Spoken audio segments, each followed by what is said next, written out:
Hello, everyone. I'm so excited you're here. Thank you for attending another UniVirtual Experience event. UniVirtual Experience is a partnership between educators in VR and Virtual World Society. They are literally bringing together experts and innovators in immersive education from around the world, and they are disrupting education as we know it. I just want, before we start this session, I just want to give a shout out and acknowledge sponsors. We are hosting over 170 events across 19 platforms in 30 days. This does not happen without serious help. And we're so thrilled that HP came on board as our affinity sponsor.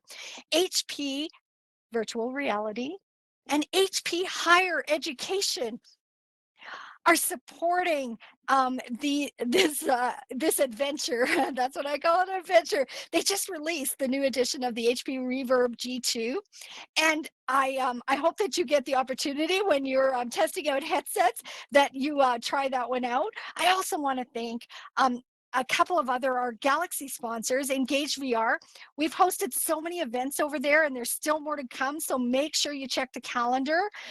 And the other sponsor is Avantis Education, and they are sponsoring the Euphoria nightclub. That's Mark's nightclub that we're holding social events in. So make sure you check the calendar at educatorsinvr.com for information about the events coming up.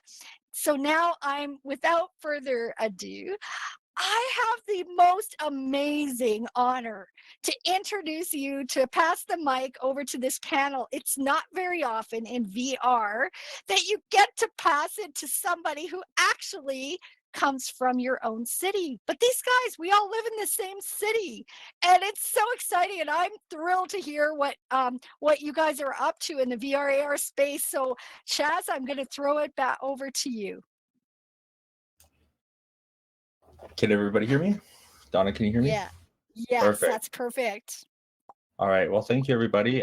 First off, my name is Chaz. I am the administrative assistant at the Urban Society for Aboriginal Youth. I have the executive director here to my right, Jessica, who is, I'll save your introduction for you, and then Jay over there, who's one of the program coordinators. If we can, so we're just going to kind of go over what we have been doing here at Usay when it comes to AR and VR and where we plan to move forward with that. Let's see if we can, I guess we'll start with Jessica while LeeAnne figures out her little mute button there.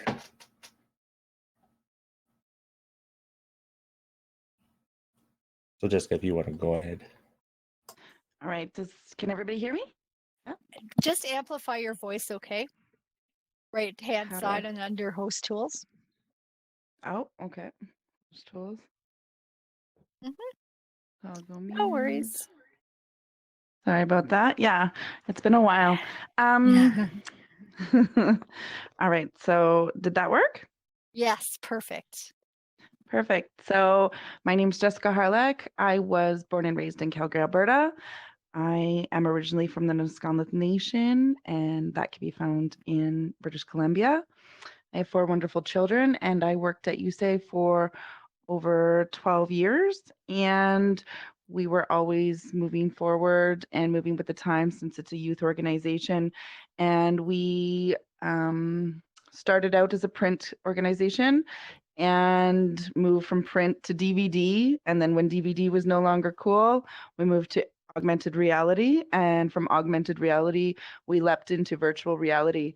So from there, I really fell in love with virtual reality and decided to leave and do my own thing.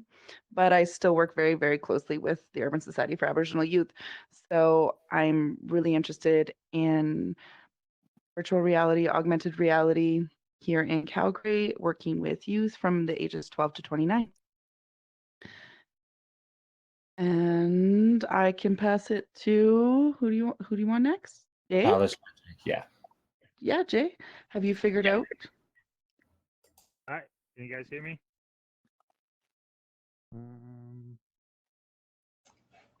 Jay, you might have to amplify. Host tools. Good. And you clicked amplify. Just let me do my mic audio. No. He has to amplify. It needs to be blue. So there's a little host tools on your right. You should see to your right. It says host tools. It's a little blue button on its own. Yep. Oh, here we go. And then it there. All right. You guys hear me? Yes, that's perfect. Thank you. Yeah, as Jessica said, it's been a while. Sorry, we're mostly in the field, actual field. My name is Kequahtooway. I'm from Saskatchewan, a small res called Siksika Nation, but I live in Calgary. I was raised in Calgary. I called 57 home. I've been at Usay for over 2 years now, I believe. I'm a program coordinator, and I get to do all the fun stuff with the demos and all that. So when these guys create all the content and all the AR, VR content, I get to display it to the public when actually we get to go in full force without COVID.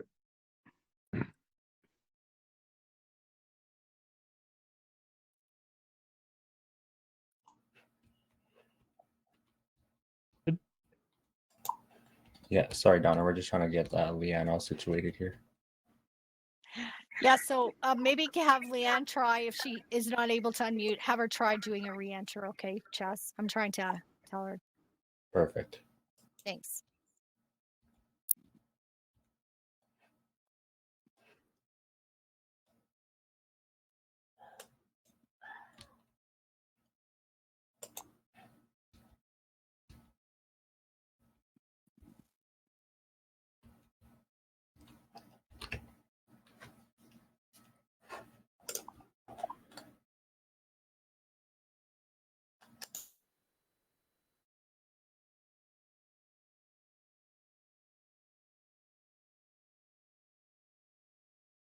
Chaz, how long have you lived in Calgary? I have been in Calgary majority of my life. I'd say back in 2010, I moved out to Strathmore, and then a couple years later, moved over to my reserve, and both of them were just about a year. So majority of my life, I've been in Calgary. So for 23 years in total. Nice.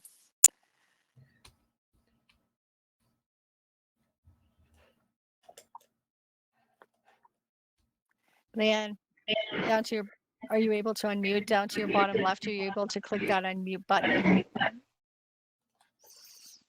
Yes. Hi. Can everyone hear me now?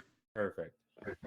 Sorry about that. I had to sign on Get her to amplify, please. because it wasn't working properly. Sorry about that. We can't hear her, Chaz. She needs to amplify. LeeAnne, can you amplify on the right side? The mute button.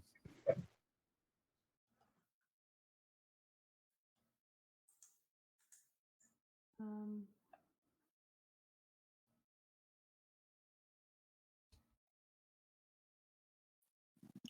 sorry. How do I amp? Sorry. I'm sorry. So sorry about this. On the right It's side, okay. it Down says to your host bottom tools. right, there's something called host tools. Click on host tools and you'll Yep, see I've an got it there. There you go. Thank you. Hi everyone. Sorry, I had to log on with the desktop version, but thank you guys for having us.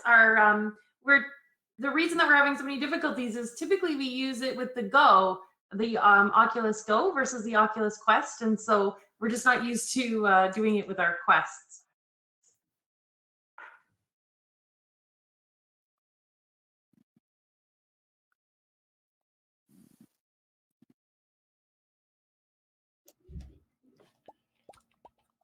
Okay, LeeAnne, whenever you're ready, if you want to do your introduction, and then maybe we can start talking about Thunder. Sure. So, hi, my name's LeeAnne Ireland. I'm a mixed race person. I'm Anishinaabe and mixed non-Indigenous. Williams Treaty 1 area, which is in southern Ontario, sort of southern. The territory extends into Winnipeg and down into the United States. I've been the executive director at Usay for the past 15 years.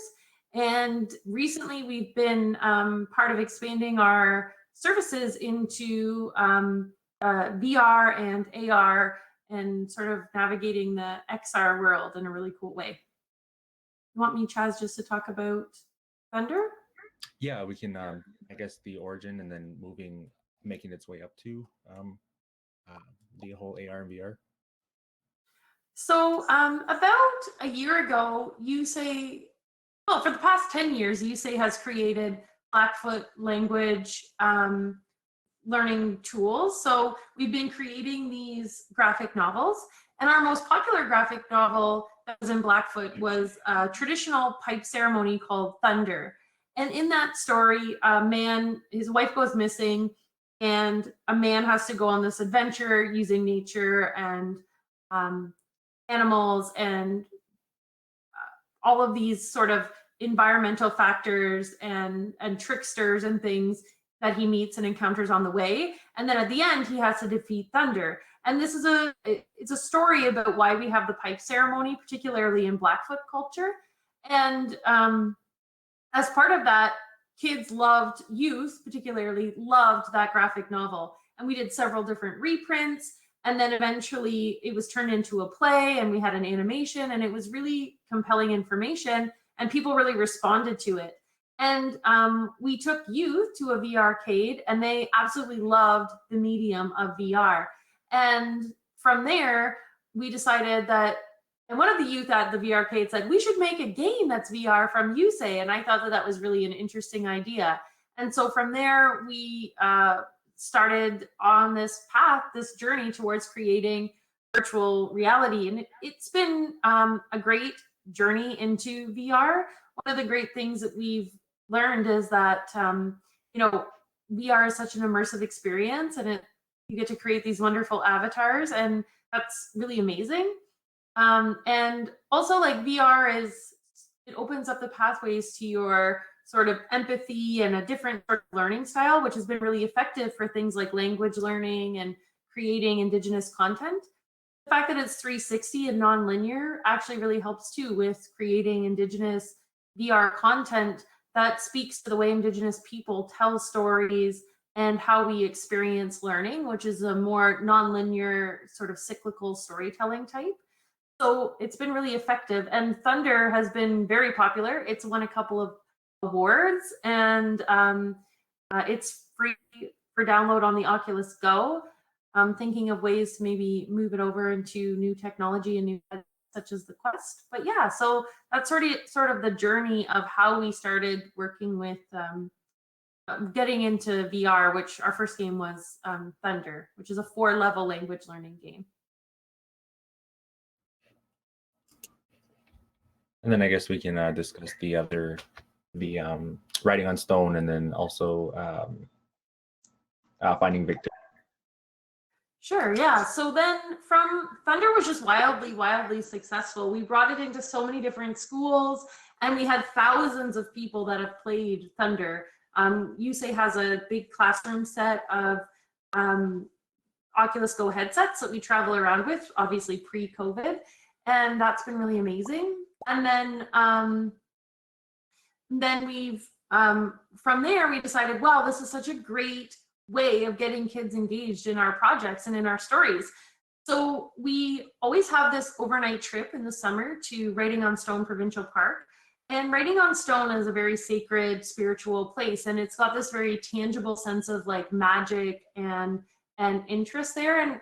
And we thought it was so amazing that when we bring elders, they tell us these amazing stories about writing on stone. Then also this awareness that other Indigenous youth and even non-Indigenous people never get to experience that tangible magic at writing on stone, and they don't get the unique experience of doing it with an elder. So we decided to do a VR spiritual experience for writing on stone. We actually worked with Elder Kequahtooway, or Randy Bottle, and he told us the stories of writing on stone. And then through that, we also got some of the narration completed by, oh my goodness, I'm blanking, Eugene Braverock. and he plays Noppy in Wonder Woman, and he lent his voice to our project. And it's about a 12-minute experience that just talks about the sacredness of writing on stone. And then we have this really cool animation scene that shows the battle scene that took place at Writing on Stone, and the story of sort of how that place came to be. And there were so many amazing things when we were filming in that location, like sort of the drone wouldn't go into certain spots and we couldn't film certain spots. And it was because it was a sense of the fact that maybe the spirits or ancestors didn't want anybody to know, and those were sort of protected. It was a very interesting filming experience, and we were so fortunate to be able to do it. And so many people come out of those headsets learning so much more about what it means to be Indigenous in that space. From there, we created Finding Victor. Finding Victor is a virtual reality escape room. It talks about overcoming homelessness by asking for one support. The escape room is actually based on a real life pop-up event that our organization hosted in 2017. And so many people just overwhelmingly asked for support and sort of worked on bettering their lives through going through the escape room and learning more supports available to them. It was all based around a research study that we did at our organization that said that it wasn't that Indigenous youth needed supports to avoid homelessness that weren't already readily available. It was the lack of information or the lack of awareness that these supports existed in the first place. And so what we did was design these sort of puzzles and clues and conversation starters about supports and services and how you ask for help. And so from there, we were able to create the VR headset so that we can bring them into schools, and youth that are in crisis or potentially experiencing some challenges that might make them homeless, they can learn to reach out and ask for help. And in fact, all Indigenous youth or non-Indigenous youth can ask for help. So the goal is really to have like a non-confrontational way to encourage youth to reach out and ask for help from service delivery providers that they may not be aware of. And it's been really effective in launching those conversations. And a lot of youth afterwards come up to us and we provide them with support to make sure that they have successful housing. I think that covers it. What about you guys? Does any team have any perspective that they'd like to offer up? For all the free download, you guys could all go to them as well. Yeah, so we still are kind of in the whole AR VR game. I think one of our main focuses right now is kind of just more augmented reality, given that we are our magazine covers are augmented, as well as the logo and stuff like that. So I guess just keeping up with wowing our audience with these whole cool AR live target images are one of the big things, just to keep the youth engaged and interested in what we do and moving forward. But LeeAnne, do you have any plans to maybe come up with another game, or are we still just in the process of moving our current into the Quest? Yeah, so we've been working on some different tools that we're working on in VR, but they're kind of large and will take some time. We've also been thinking about how to move some of our content onto newer headsets like the Quest. And like Chaz said, we're really expanding our augmented reality component. So obviously during COVID, it's quite difficult to get people into headsets because obviously of public health restrictions. But as we look forward, we have new ways of engaging people through augmented reality and using target images. And we have probably 20 or more AR content that we're creating. We're in the midst of developing 3 new AR murals. So we can do some really cool stuff with that as well.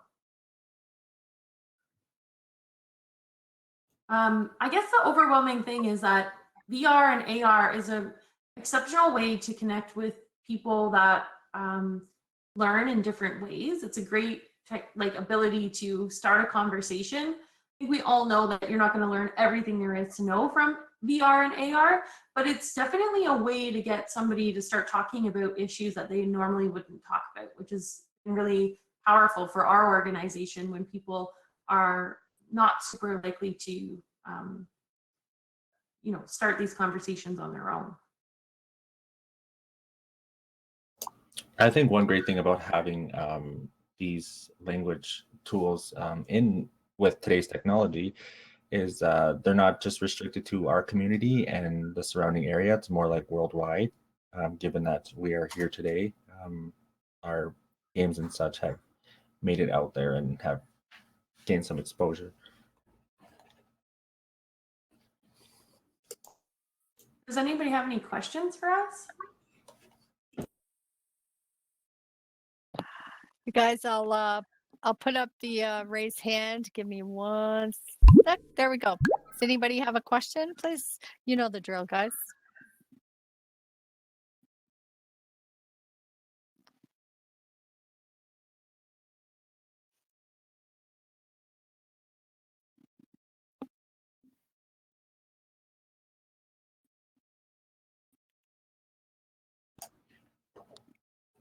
So I'll maybe ask a question. So can you talk about what you do in the community? So you guys are in Calgary. What do you do? Do you do things? Do you go out to schools, or do you have a location where you bring students in, or how do you interact with youth in Calgary? We are an Indigenous youth agency. We work with urban Indigenous youth, so off-reserve youth that are between the ages of 12 and 29. VR and AR is a relatively small component of what the actual work that we do. We have a location, but we primarily work in community, meaning we meet youth where they are, wherever that might be, whether it's school or even at Tim Hortons. If they're in trouble, we definitely go to them if we need to. Our programs really range from sort of basic needs all the way up to VR and AR. So for example, we have like an after school project. Right now it's online, but we have an after school project where we support youth in learning all sorts of different things. So like how to make moccasins, elder teachings, we even have like cookie decorating or medicine pouches. They don't always have to be Indigenous content. We are working on an Indigenous board game right now where we use 3D printing and 3D scanning. We have a superhero program where we have youth imagine themselves as superheroes, and then we 3D scan them and print them their own action figures in their likeness. So we have like really cute ones like Rainbow Girl, who creates rainbows in the sky to make people smile and happy. And yeah, so for the most part, our organization, we also deliver COVID food gift cards during COVID. We provide, youth to get their identification, backpacks for back to school, and different basic needs support. So our organization is quite diverse in terms of the supports that we offer to community. But yeah, we do stuff in school, outside of school, in community, wherever people are at, to make sure that they have the best access to supports. And before COVID, that looked like almost 500 youth a week. During COVID, it kind of ranges and depends on what types of activities we're having. And in some cases, it's been even higher than pre-COVID. So we have a lot of engagement from Indigenous youth. And like I said, they're engaged in a lot of variety of activities in our organization. Now, you mentioned a magazine. Can you talk about, you put out a magazine? What's it called? And can you tell us about the AR component to it? Sure, yeah. We have a magazine called New Tribe. And we put out usually 2 or 3 magazines per year. They focus on social justice issues in the community. So we've put out them on residential schools, the 60s Scoop, human rights. Most recently, we put it out on a couple of issues out on decolonization and resurgence, and what decolonization looks like for Indigenous young people in our community. We had an issue, a special edition called Luna Quest come out about Indigenous women, not just missing and murdered Indigenous women, but beyond that, like how do we create that empowers young Indigenous women versus sees them just as vulnerable, because we know that Indigenous women have a lot of strength in our community. And so and then we have an Indigenous Pride magazine and a 60 Scoop, and soon to be an issue on City of police and Indigenous youth in the community. And each of these have an interactive cover. So the cover comes to life in some sort of way that creates content and adds in oral tradition. Because magazines are primarily the written default, we also have a lot of oral components. So being able to see more from different, so the magazine covers always come to life, the front and the back. And then inside, we usually have a couple of really cool interactive links that transform those pages and provide some additional content as well. And then we also, in each of our magazines, feature an event. So in the 60 Scoop, for example, we had an interactive virtual escape room called Della's Story. And it's a hosted online escape room that leads people through a survivor story so that they can learn more about what the 60 Scoop was and how we can help support survivors as we move forward today. So a lot of non-Indigenous Canadians do not know about the 60 Scoop and what happened. And so this is a kind of clever way to engage people in that story without making them just feel bad that it happened, but also just having fun and that sort of experience. Yeah, so New Tribe, come check out New Tribe. You can check it out on our website, usay.ca. It's really cool. Wow, that sounds great. Yeah, and if anyone would like to do a Della's Story escape room, that's still an option too. You can email us and we can get you set up to do an escape room if people are interested in that. So when you go out to schools, do you take hardware with you? Yes, we have right now we have like 100 headsets. So we have 60 out in the community with youth, and we take about 40 with us out to the schools. We also have like videos on how to use them. So we use the smartboard, we show a video, we have these little safety cards. We have everyone go over the safety instructions, they get in their headsets, and then they go through the experience.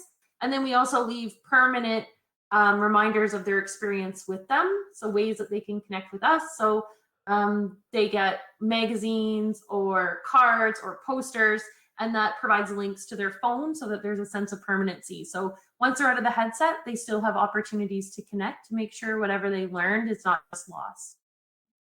So you guys are in Canada. Do you find, do you get grants or anything for purchasing headsets?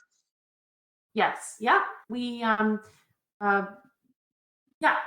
we have grants for purchasing headsets and funding to support the development of our content, primarily through government, but also through foundations. So keeping them going through the cleaning process must be something to consider as well, right? When you have so many headsets. Yeah, we have a clean box. So we got a grant to have a VR clean box, and we can do 4 headsets in 1 minute of cleaning. Oh, wow. Okay. And then we provide them in like kits where they're all sterilized and they can go out into community that way. Yeah, that was a big concern when COVID happened. Like, how are we going to do VR in the future when no one wants to put their head into a headset that somebody else has worn? So we were able to get a clean box, and we got quite a large one, so we can do 4 at a time, 4 in a minute. Wow. Okay. Yeah, before then it was like constant alcohol swabs and just like having to open all these individual packages, and like especially at Beakerhead, given the amount of people that were there, like our booth was had the longest line, so it was just constantly go. After someone was done, we'd have to like open up an alcohol swab, wipe the whole thing down, wipe the controller down, and then let it dry and get the next person in. So this clean box is definitely like a huge it makes a difference when it comes to cleaning up these headsets. We've been really successful. Like, we've had 7,000 people go through our VR experiences. So we've had quite a bit of uptake in people going through them. And like Beakerhead was like 500 people in a day. Do one of you want to explain to this group what Beakerhead is? Oh yeah, Beakerhead is a festival that happens in Calgary that brings art and engineering together. And it's an opportunity for people in the community that are artists that want to, but also engineers, to like come together. It's kind of like the ultimate version of STEAM or STEM, where you can like bring art and engineering together in these really cool ways. And we were fortunate to be invited to that festival.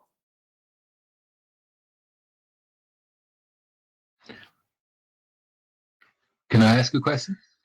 Of course. Hi there. Love the work you're doing in this area. And the number of people you've engaged with is really impressive.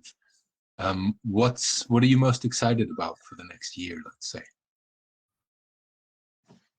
Maybe we can all answer this, but I'm the most excited about creating Indigenous content with Indigenous content creators, just because, you know, people see VR and AR as like a privileged medium. And I think that because it's 360 and we can create stories that really align with Indigenous storytelling, having more Indigenous content creators is just going to like open up so many new industries and so much cool and authentic storytelling for our community. Love that.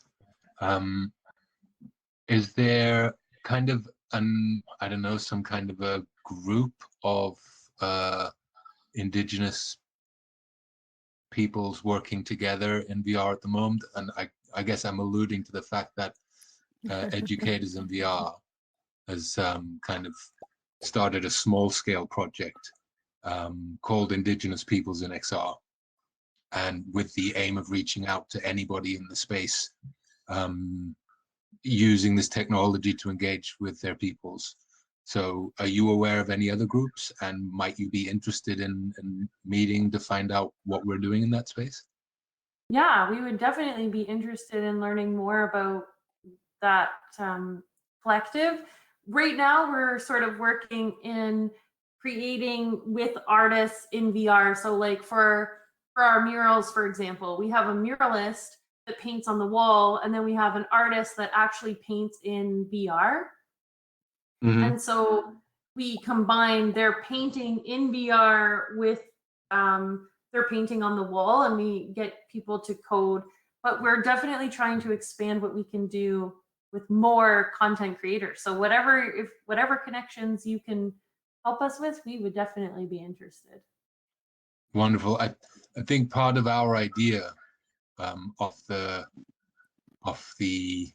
background of bringing people together in XR is to try and see if there's any interest for a kind of a network in VR of people, Indigenous people, be they content creators, or because we have some contacts in Scandinavia, the Nordic, there's a Nordic council there of the Sami people and the Inuit people, I think. There's Indigenous people in Australia that we're reaching out to. So it's kind of, yeah, trying to start a conversation with people, also to kind of exchange and meet and share. Yeah, that sounds amazing. We would definitely be interested in being part of that network of sharing, for sure. Wonderful, wonderful. Okay, thank you. I'll reach out to you separately. Thank you. Yeah, that would be great. Cool. Thanks, Daniel. Daniel is the founder of with Laurel Van Vossen of Educators in VR. So just to put some context to that conversation. So, Thank you. Perfect. Does anybody else have a question? I have another question. Go for it. Okay. Content creation. That's one of the things I like a lot about these technologies, is because you can create some really compelling content in quite accessible ways. I think you mentioned 360 cameras. Are you also doing scanning of objects or photogrammetry, stuff like that? Yeah, so we just started taking, we've always sort of been involved in 3D printing, but we've just started thinking about how we can use those 3D scans in our AR and VR projects. So previously we were just like creating action figures and bobbleheads and items like that.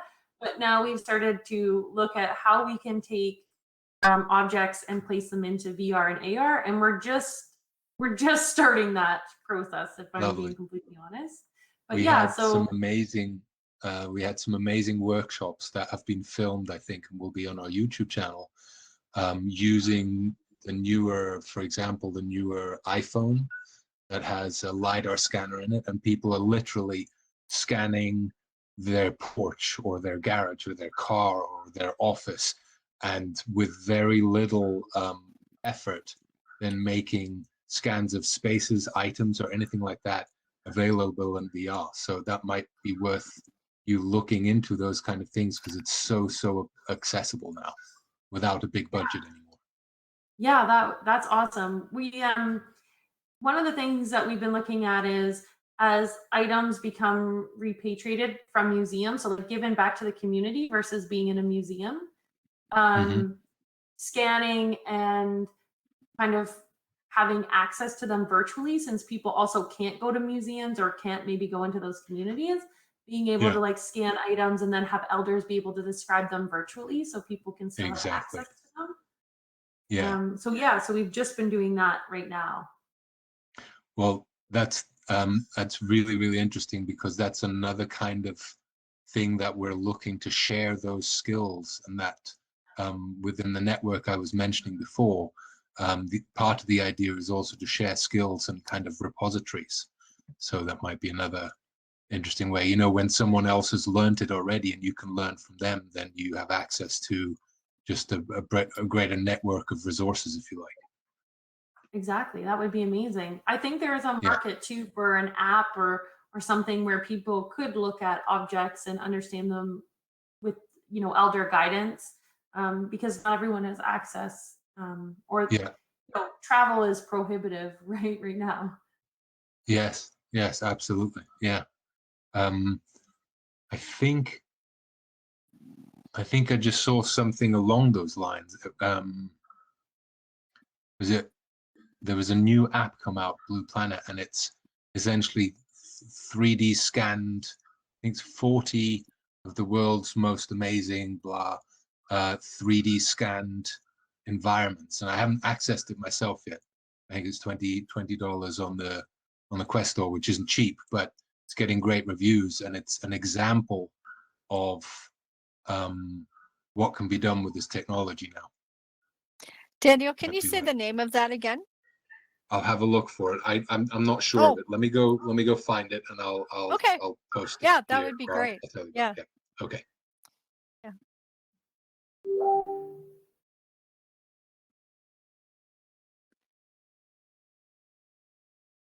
I should say that we're also in the works of developing an app called IndigiMap, and it's a map that is of Turtle Island of Canada. And as you click, you'll be able to, it'll be like a tabletop app. So like sort of the Turtle Island map will come out of your tabletop, and you'll be able to click along on different areas and be able to hear different language spots, like different language learning opportunities from each location, like how to introduce yourself, how to say hello. You'll be able to listen to a song and be able to interact with that community and learn a little bit more about their language and history. So that'll be coming out probably this summer sometime. It'll be called IndigiMap, and it'll be a separate AR app from Usay's existing AR app. Fantastic. Sounds great. Yeah.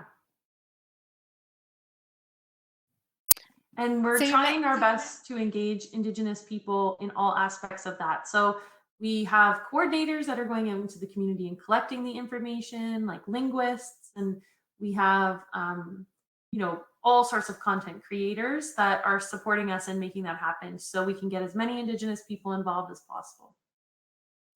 That's amazing. I really look forward after the conference to reaching out to you, because I think what you're doing, first of all, is inspiring, and we share many of the values with the project Indigenous Peoples in XR. So yeah, look forward to reaching out to you after the conference. Thank You mentioned that Thunder was a language learning game. Are you doing anything else in the language learning area? Yeah, so we're doing Indigimap, which is the app. We're also hoping to get more VR games. So we're trying to create another 4-level VR game. Hopefully our funding will come out soon, knock on wood, and we can create some more VR games. We definitely would like to expand VR language learning opportunities because it's been really transformative. Like Thunder has been really transformative in getting people invested in language learning. So I think there's a lot of opportunity there for language. So you reach out to Indigenous and within your community. Has there been any consideration of, or like, have you thought at all about introducing some of us who aren't familiar, maybe so familiar with the Indigenous community, to do something that from our perspective? You know what I'm saying? Sorry, I'm a bit tired. My words don't come out exactly the way they should. I Does think that you make sounded sense? very articulate, so you don't have to. Not to put you on Yeah, the spot or anything, but it's really curious. I'll just say that we have students in VR here. In it's an extension of educators in VR, and the founder is Indigenous from Oklahoma, and they and her Cherokee, and her daughter, she has a daughter that teaches Cherokee, and they're doing Cherokee lessons in VR, and it's as much for like it's for us, right, to help us learn the stories, some of the stories behind the words, etc., for the Cherokee language. yeah. In some cases, up to 30% of our, so with our VR, a lot of people that access it are non-Indigenous, which is really great. And in our overall programming, in some programs, up to 30% are not Indigenous. Oh, So I love that. a lot of our youth that access our programming identify as non-Indigenous, but feel connected to Indigenous culture and ways of knowing. Okay. And so we are very inclusive and welcoming of that as well. We have a large Two-Spirit LGBTQ community in our organization. So in some of our programs, like we have 10-15% of people that identify as part of the LGBTQ2S+ community. So we're also like really invested in, so one of our AR projects is a poster series that talks about beyond LGBTQ and describes more about gender and sexual identity beyond those more well-known terms. So because of our very diverse participants, our programs are very, the VR AR content that we put out is very much reflective of the community that we work with.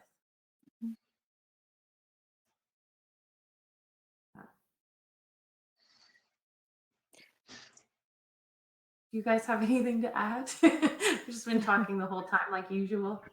I think with the whole VR stuff that we have done, it's definitely gained exposure for Usay, but like you, LeeAnne has mentioned, just a small portion of what we're doing.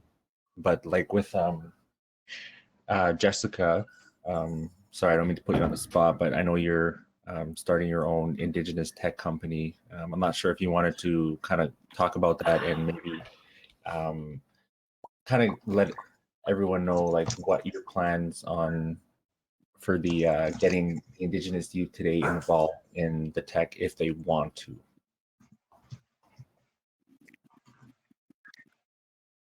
I think it's always been the overall goal of Usay is to have a lot of everything that comes from Usay to be Indigenous made when it can be. So every time we can find an Indigenous artist to create a poster, every time we can use Indigenous voices for the voiceover actors, every time we can find songs that are produced by Indigenous music producers, that's always been the goal. So I think me branching out and just helping Usay collect more of these Indigenous content creators is my ultimate goal, which was always the goal of Usay.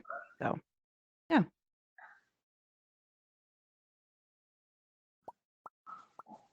And I think we've really done that a lot in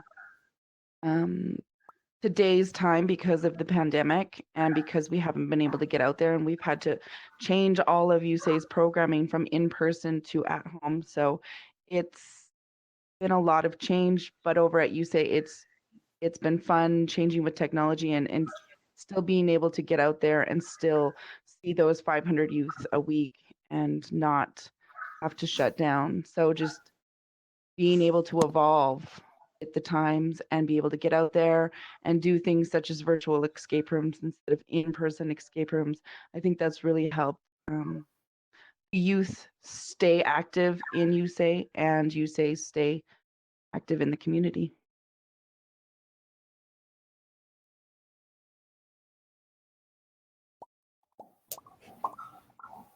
Yeah, it's cool to see where Usay has come from. Like, given that I started out as a youth in one of the programs after school when I was in high school, and then going to becoming a volunteer, then applying for the position as the admin. It's just crazy to see where and how big Usay has grown over the years, and just how much Usay continues to grow.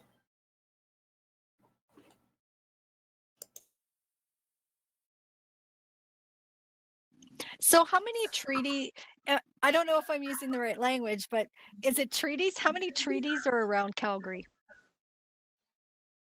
I probably I'll talk about that. So Calgary or Moginstis is located in Treaty 7 territory. We have Treaty 8 is sort of above, more northern, and Treaty 6 I think is kind of a little bit more the east, but we are definitely in Treaty 7, which is primarily Blackfoot, although it's represented by Métis Region 3, and we also have the Dene and Stoney people as well that are located in this area, Okay. but primarily Blackfoot. So does each territories or treaties or however, is there different dialects? So like when you're teaching language, is there different dialects, or do you all share the same, like is the language all the same for you, or are there different dialects? There's a huge variety of dialects. There's also Okay. old or high Blackfoot. There's like new Blackfoot that integrates like newer words, and then there's dialects between the different nations. And that's the case with most Indigenous languages as well, just like a huge amount of variety in terms of dialect. And then you also have overlapping languages. So you have like Ojibwe, and then you have Cree, then you have Oji Cree, which is like the absorption of both of the languages where communities overlap. So there's a lot of in terms of the language. And then you also have more ancient versions of the language, and then newer versions where you get words like computer and phone and car and plane. And yeah. Like that. Mm-hmm. Yeah. Interesting. I haven't thought about that before. Okay. Yeah. So there's lots of different variety. And when working with Indigenous content, you have to tread very lightly with those sort of, talking to elders and doing things in the right way. And so I think a lot of times people get in a little bit of trouble when they don't understand the complexity of the communities, and so they don't do the right protocol. So all of Usay's programs, we definitely consult with elders, we open with a prayer, we go through ceremony, we do an iterative process where we go back to the elders and talk to them about the process. And then at the end of all of our projects, you'll notice that there's always a closing prayer. It's really important to bookend those processes with an opening prayer and ceremony and then a closing prayer. So all of our projects start and end in ceremony in traditional Indigenous ways. And that's a really important component of how we do our work. Interesting. I attended an exhibition of art of a Indigenous artist, a Canadian Indigenous artist, on the VR platform called ArtGate. Do you know ArtGate? No. So ArtGate is specifically for immersive VR art exhibitions, and they worked with a number of Indigenous artists to do a wonderful exhibition. I went twice. You might get in touch with them as well, because obviously there's a lot of overlap there. I have another question though. How is any part of the work and the projects you're doing also aimed at kind of I guess job skilling, employability, that kind of thing, helping people to develop digital skills, competencies to maybe help them professionally? Yeah. So we're working, we sort of always have like a sort of what I call like a multi-pronged approach for things like that. So we do different components. So the first thing that we have going on right now is called Indigenous Tech 101, where we have youth handling 3D scanners, 3D printers, developing 3D design, learning about Blender and Photoshop and graphic design. And it's sort of meant to be like a really big, I guess, shotgun approach where people can sort of experience everything all at once in a really big way. And and so through that, though, they develop a product. We're developing an Indigenous board game. So like, for example, we haven't really designed it yet. We're just working on the skill building right now. But for example, if we design Monopoly or we do Powwow Monopoly, there could be like, we could get a grass dancer that we could 3D scan and 3D print as one of the game pieces. So we could have like a grass dancer that's at the powwow, or one of the games that we're thinking is, you know, having a buffalo and then taking the buffalo apart, like kind of like operation, and figuring out how to use all the pieces of the buffalo, for example. So through that, we're developing skills in the tech industry that they can use as a potential way to get involved in or examine post-secondary or future job employment skills. And then we're also in the midst of creating a large VR employment toolkit as well. And that would be more about like testing aptitude, building job skills, and then doing basic job exposure to a series of frontline opportunities.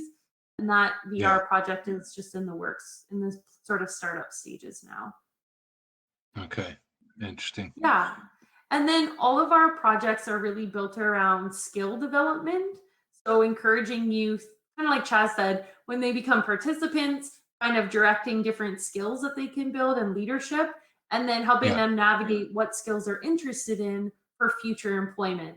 So Chaz just happened to be interested in youth work, and that's how he sort of ended up where he is now and developing those skills. But yeah, we're really trying to get youth involved in, if youth show aptitude in, say, graphic design, we have them laying out an Indigenous wellness journal or the magazine. We try and really get them involved in whatever way we can to learn those skills. Wonderful. Great initiative. Yeah. So sometimes I'm always like, oh, you're showing an aptitude for something. Do you want to be put to work? And kids are like, maybe not. Be careful that you're not too good at something. Yes. Or I'll make you busy. Well, this poor girl, Kaylee, she showed me one of her little, she was showing me her sketchbook because she was, you know, sketching stuff. And I said, oh, can you show me that? Her sketches were absolutely amazing. And now she's designing our Indigenous. So now I have her drawing all of the stuff for our Indigenous Wellness Journal, which is like a Reckitt journal, but indigenized for youth experiencing low mental health during the pandemic. And so as part of the journal, they'll get an entire kit of wellness and well-being. So they'll get like more holistic supports. And then so she did all this wonderful artwork. So she's designing the entire wellness journal, and now she's doing the layout. And because she showed so much talent, I've now got her animating for a story that's going to be part of the AR about building resiliency in the buffalo story. So youth that show any aptitude around me are always sort of put to work and get a new job skill. That's awesome. Unfortunately, these guys too, Jay and Chaz and Jessica, are all used to me sort of being like, oh, you're interested in this? Here's 100 projects you could work on. Oh, nice.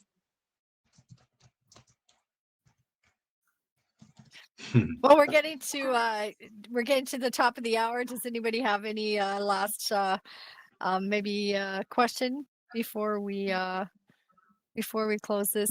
We're really excited that you were here. These guys were part of our 2020 International Summit, and it's Yeah. really great to hear what you've been doing since then, and we look forward to staying connected with you guys. I think the Indigenous people in XR is a fabulous collaboration that you can be a part of. Thank you guys for inviting us. I'm sorry we had so many technical issues. Like I said, we've always been doing our alt space in the go. So maybe unmute. So I apologize for kind of getting started a little bit later. No apology necessary. And can I tell you, I'm very serious. We asked people to come in here and put up their hand to come and share inspiring stories and updates and all sorts of different things, and we know the effort that you we don't always acknowledge it, let me say that, the effort that you guys put in to come into a platform and to do that. And so many people are busy just working on the things they have to do and don't necessarily spend as much time as some of us do in headsets or on 2D. So we really appreciate the effort. And so this has been fabulous. So thank you so much. Do you guys have any last things that you want to share with us, or is there a final thought you guys would like to share?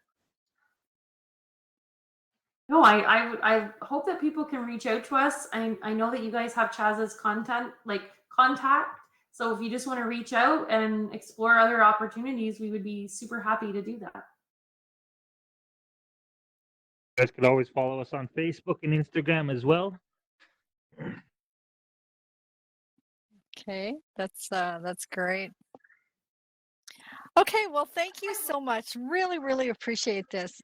So let's give them some love, you guys. They made a great effort to come in here, and I so enjoy hearing what's happening in the Indigenous community, and also how we can help. Sometimes we're not sure exactly how we can help, in this collaboration I think will help put opportunities for both those who are Indigenous, but also those of us who are interested in understanding that community and learning more about it. So thank you so much. So I'll just say a final thank you to our sponsors. These things don't happen without support. We're so grateful to HP Virtual Reality and HP Higher Education, to Engage VR, to Avantis Education. We have stellar sponsors, Grove XR. Dr. Angelina Dayton is we call her the VR lady, but she is actually the founder of Students in VR. So that's another connection that we'll look forward to making with you guys. Frame VR is an educational platform that we've done a lot of events on, and a great opportunity for you guys to check that out. Learn Bright, it's learnbrite.com, is another educational platform that you guys can check out. LBX Immersive and Waking Dream XR are sponsors that came on after the conference began. And we just want to say a thank you to VAR volunteers, people that have been filming, and so that we can recall these memories, or people can catch up on sessions that they missed, and also to the moderators, etc. So thank you so much, everyone, for coming. And we'll close this now. I will just let the cameras know that we're done and we can close the recording. So thank